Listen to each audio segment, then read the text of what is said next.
Как-то недавно я обещала показать такие вот интересные книжечки без слов, и сегодня я полистаю их вместе с вами. То есть у нас здесь есть 3 книжечки без слов от автора по имени Беатрис Родригес, и у нее слова есть только на обложках. Все книжечки, они идут вот с такими симпатичными коробочками, куда книжечка вставляется сбоку. Вот, и внутри книги у нас есть только слова на титульной странице. Чем хороши эти истории? В этих историях нет диктата слов. Соответственно, когда вы рассматриваете такие истории вместе с ребенком, можно придумывать имена, можно рассказывать о том, что произошло на каждой страничке, почему это произошло.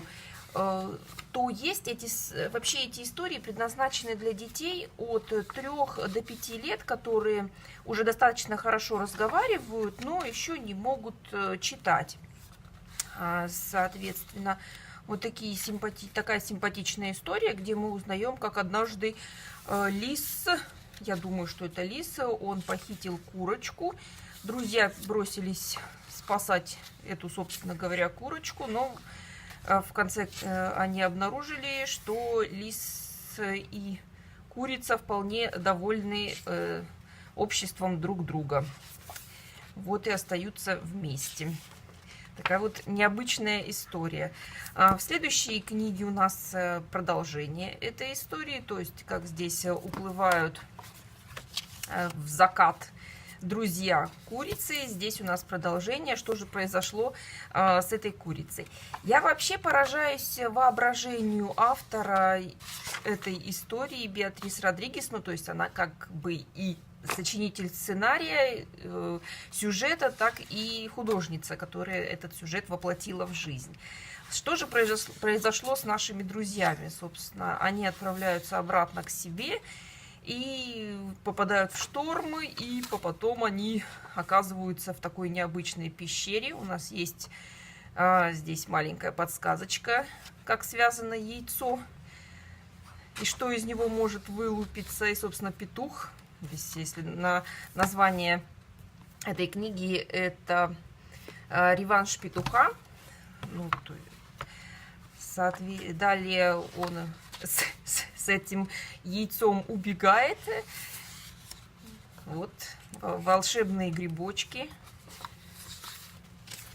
Дальше у нас куда дальше у нас заводит, соответственно, вуаля, собственно, что у нас рождается из этого яйца. И теперь вместе с друзьями в этой большой интересной семье живет еще и маленький дракончик огнедышащий.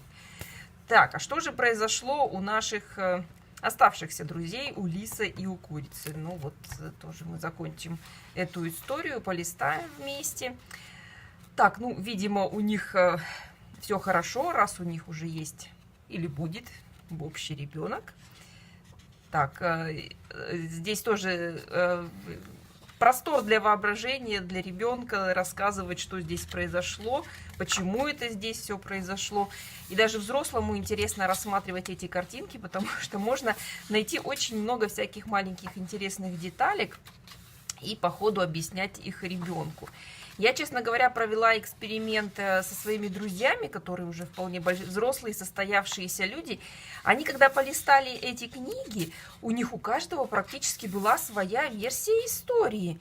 Это удивительно, как работает воображение, когда нету как бы сопровождающего текста. Соответственно, можно придумать все, что угодно. Ну, вот здесь из серии «Родила царица в ночь» не то. Вот, ну, порадуемся за счастливую семейную пару, у которых и ребенок появился, и еда на столе. Вот такие 3 веселых истории без слов.